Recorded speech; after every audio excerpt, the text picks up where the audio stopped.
Hello everyone, Charles Watts here, the Arsenal correspondent at Goal, joining you on Tuesday just after Mikel Arteta has finished his press conference ahead of tomorrow night's game against Southampton. So I thought I'd pop on here, talk about what he had to say, go over it a little bit, dissect it all, and obviously look ahead to that big game tomorrow night, going over with some team news and my predicted 11 as always. I'm going to try and keep this one a little bit cheerier. Yesterday was pretty miserable.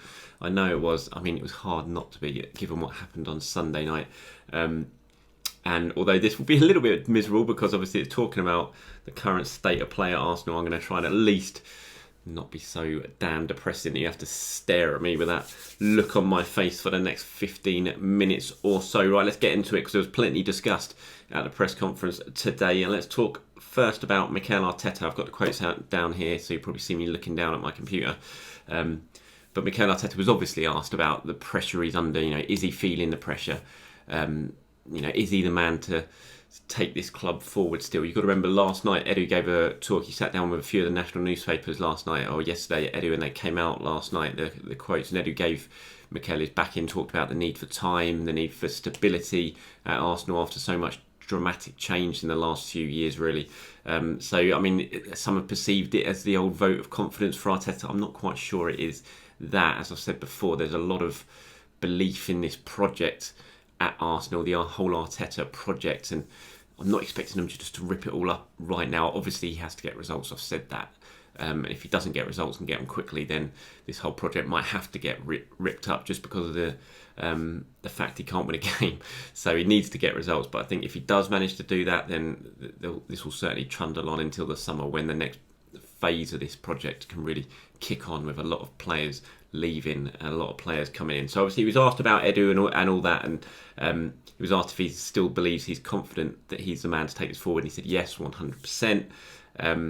And talking about the pressure, he says, I feel pressure all the time. We have to face it, being brave, fighting, and no one giving up. It's not time to hide. It's time to put your body, your face on the line. And at the moment, I'm sorry, but we have to take the bullets. We're not winning football matches, and you have to put your chest out and say, hit me. Because you have the right to hit me because I'm not winning. What else can I do? Put my head down, work harder, and try to do things better and improve. So quite strong words there from Mikel Arteta. Certainly coming out fighting. I like the whole analogy of putting your chest down and hit me.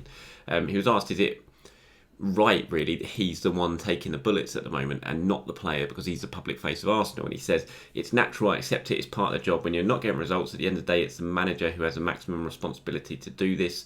That's why I accept it, because I can say whatever I want and explain what I want, but in the end you have to win football matches, and the club is too big to accept this many losses in the last few weeks. My chest is here, so hit me, you guys. Talking to the media there, obviously. So pretty defiant stuff from Arteta there, certainly coming out fighting, not shying away from the fact that Arsenal's results have not been good enough and not been acceptable for a club like Arsenal, but also sending a bit of a message to his players there as a bit of a rallying cry type thing. You know, don't hide away, stand up and be counted. This is when you really need to show your worth and show your quality and take the criticism on the chin. But then he was also sending a message to his players there, saying, look, I'm the one, I'm willing to take the bullets for you here. You got to go out and prove me right and get the results. So quite strong stuff from Mikel Arteta, I thought then. He was then also asked about Granit Xhaka. That was the big talking point from Sunday night's game. Obviously the red card, the way he got himself sent off. Hasn't been an apology from Granit Xhaka, which is in stark contrast to what happened with Nicolas Pepe a few weeks ago, when Pepe got himself sent off in similar circumstances up at Leeds. Pepe came out the day later and apologised. Haven't heard anything from Granit Xhaka yet. Maybe we will, but certainly haven't heard anything from Xhaka yet. When you think he didn't apologise for the whole fans thing last year, that's perhaps not too much of a surprise.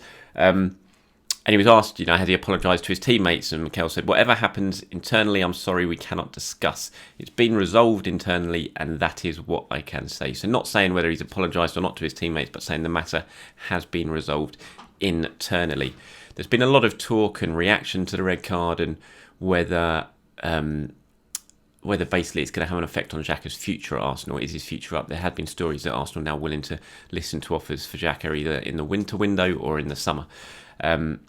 And he was asked, does he still have a future? Because he's had a lot of rocky moments at Arsenal. And Mikel said he has, and he's not the only one. There is a lot of players who have had rocky moments. What I can say about Granit is his professionalism, his commitment with the club and his team is maximum.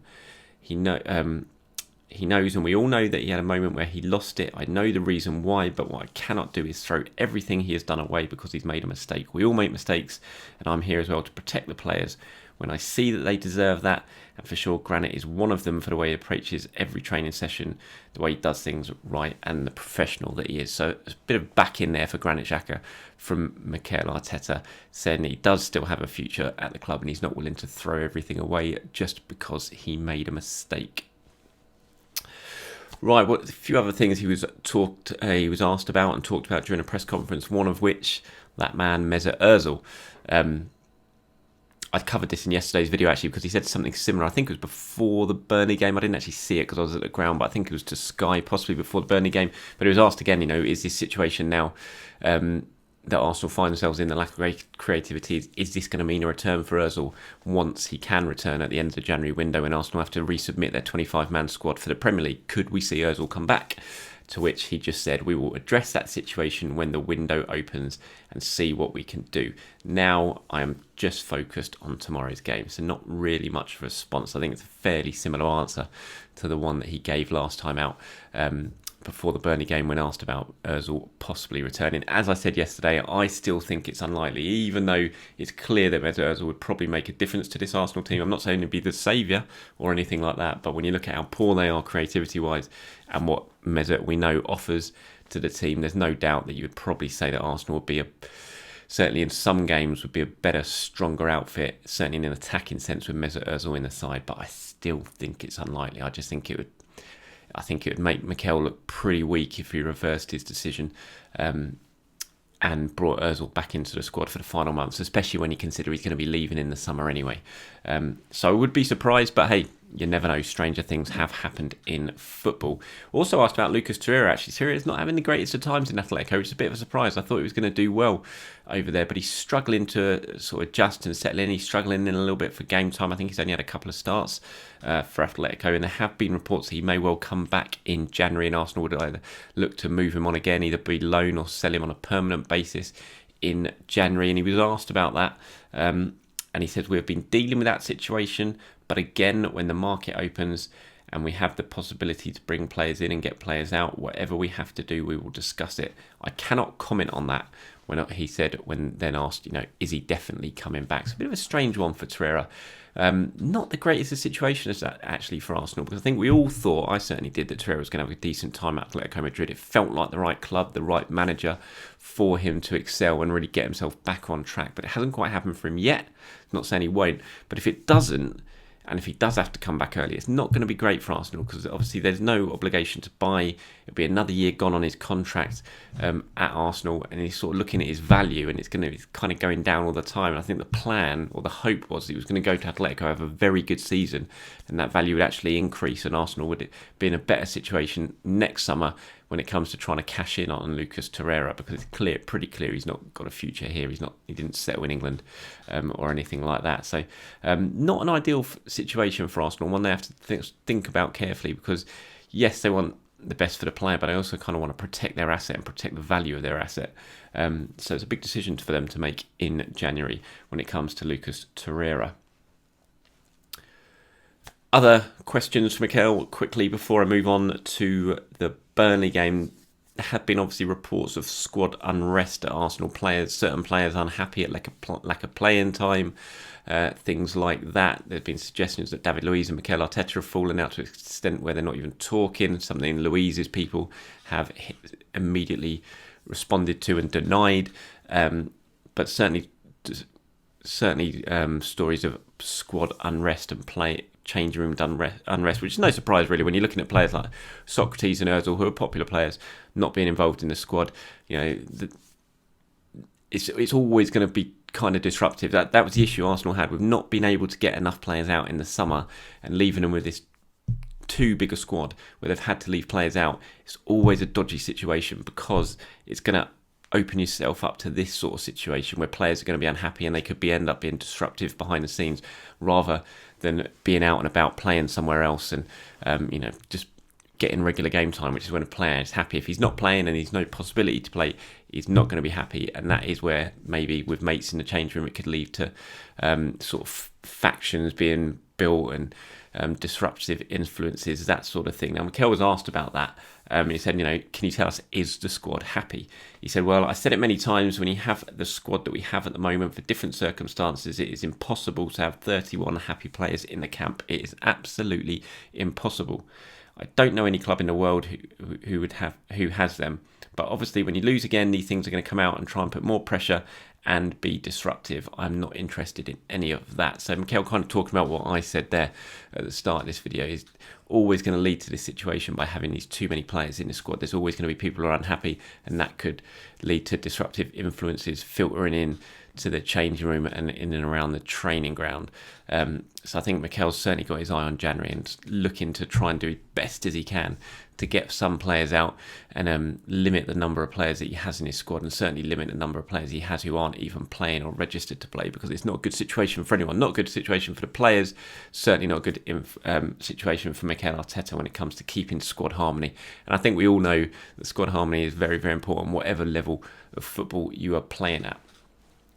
Right, let's have a little bit of a look ahead to tomorrow night's game. Massive game for Arsenal. I mean, they're all massive games at the moment, not for the situation perhaps we were expecting at this stage of the season, but just for easing the pressure, taking the spotlight off Mikel, and just steadying the ship a little bit. They've got to win. They need to win. If they lose tomorrow, it'll be the first time ever in Arsenal's history that they've lost 5 home league games in a row. No one wants to have that on their copybook or on their CV, so Mikel Arteta will be desperate to avoid that.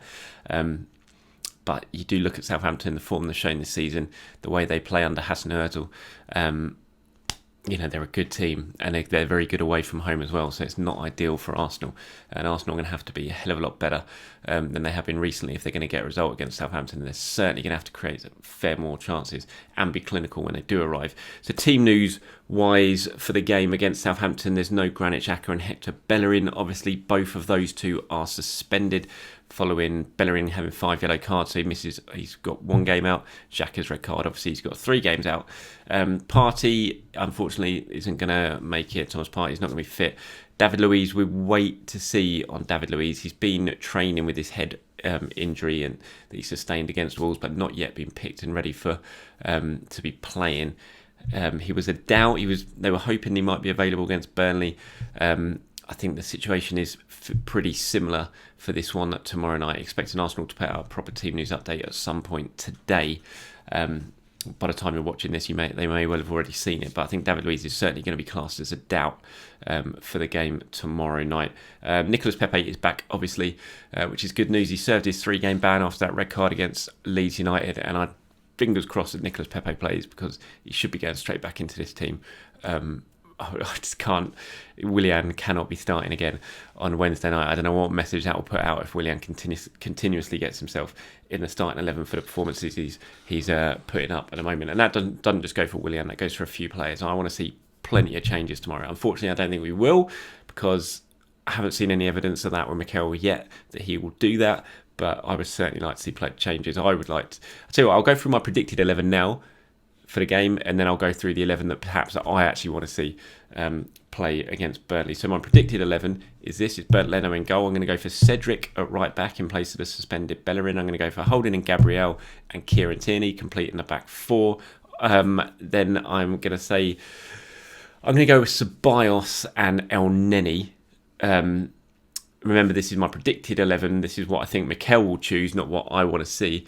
I think I'll probably go with El Neni and Ceballos in the middle. I'll say Pepe on the right. Joe Willock at 10. Saka on the left, and Aubameyang up front. So I think there'll be the sort of the changes we might see from Mikel is maybe Willock coming in for Lacazette, and Ceballos and Cedric coming in as the 2 enforced changes for the 2 suspended players. My 11 that I'd probably like to see, I'll go with Leno, Cedric, Holding, Gabriel and Tierney. I would like to see Maitland-Niles playing the central midfield. I'll see go with Maitland-Niles and probably El Neni. Maybe El Neni playing the holding role. I'd definitely like to see Pepe on the right. I'd like to see Smith Rowe at number 10. I think it's time to see what he's got to offer in the Premier League. Certainly can't do any worse. You know, I know everyone's saying, "Oh, you need to protect these youngsters, not throw them in when teams are at such a horrible run of form." But I don't think Smith Rowe can do any worse than anyone else has done in those number 10 role yet. So I'd like to see him get his go. Play Saka on the left and Aubameyang up front. So that would be my front four: Pepe, Smith Rowe, Saka, and Aubameyang up front. Right, that is it for today's video. Thank you very much for watching. Appreciate it as always, and I will be at the Emirates tomorrow night. I will try, if I get the time, to do my usual player ratings after the game. I've also started doing a bit of a live stream before the matches during the warm-up, just talking about the team news, letting you guys watch a little bit of the warm-up and answering some of your questions while you're doing it. So if you haven't seen that yet, then do please look out for it. I'll tend to log on the live show probably about 45 minutes before kickoff, just after the team news has been announced. So please do watch out for that. And like I said, I'll try it as long as I get the time to do my player ratings as well after the game. Thank you for watching, everyone. Do enjoy the rest of your day, and I'll speak to you soon.